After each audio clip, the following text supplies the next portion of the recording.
Assalamu alaykum, hörmətli anlıqçılar. Bugün Kamal Hisamidinovning Momamning shifoliq dorileri degan kitobini o'qishni davomlashtiramiz. Bugungi tema bilib qo'yganning ziyni yo'q. Bilib qo'yganning ziyni yo'q.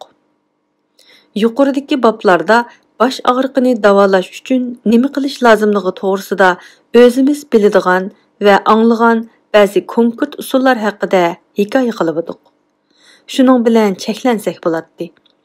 Lekin bu og'riqning ko'pligi, uningdan dard tortayotgan bemorlarning har qadamda degidek uchrashib hol aytishi, davolashning bu usuli to'g'risida yanami boshqa yangi usullarning borligini hikoya qilishimizga majburladi.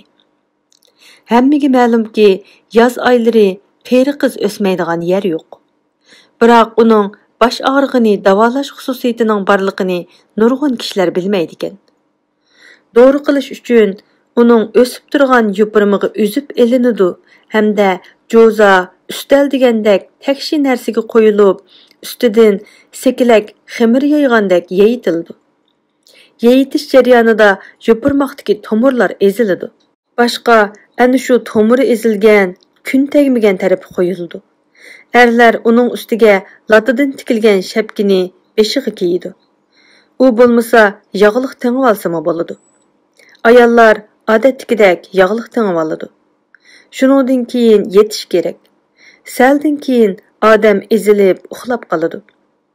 Qeri qiz yupurmiqini erinmasdan kuniga 3 qitim yengilgan yaxshi. Shundala bosh og'rig'i qo'yib beradi. Bemorning kayfiyati o'ngshildi. Uzoqqa so'zilgan bosh og'rig'ini davolashning bu oddiy chorasini mening oldimga madad so'rab kelgan Guljahon ismli bir juvon so'zlab berdi. Beshim og'rib, ko'zimni ocholmaydim, deydi u. Apam rahmatining nerdan va kimdan akelganligini esleyolmayman. Birinchidan, u vaqtda men yosh, ikkinchidan, bosh og'rig'i dardida uni so'rib olmagan ekanman. Apam chig'irtmoq guli o'sib turgan yerning to'pisidan ilib keldi-da, ximir qilib, beshimga, peshonamga chaplab yotqizib qo'ydi. Xatolashmasam 10-15 minut yotgandiman. Ajablanarlik narsa, shu vaqtgacha boshqa dorilar kor qilmagan beshimning og'riqi chig'irtmoq guli tuvidan ilingan to'pini bir qitim chaplash bilan saqaydi.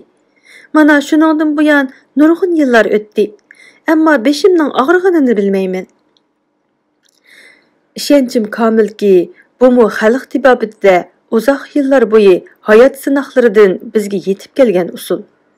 Keyingi yillari sun'iy usullarning ko'payishi bilan umu kishilar xotirasidan ko'tarilib ketgan.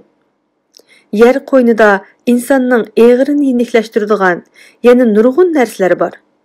Lekin ularning ko'pchiligi bizga ma'lum emas. Biladiganlar allaqachon olamdan o'tgan.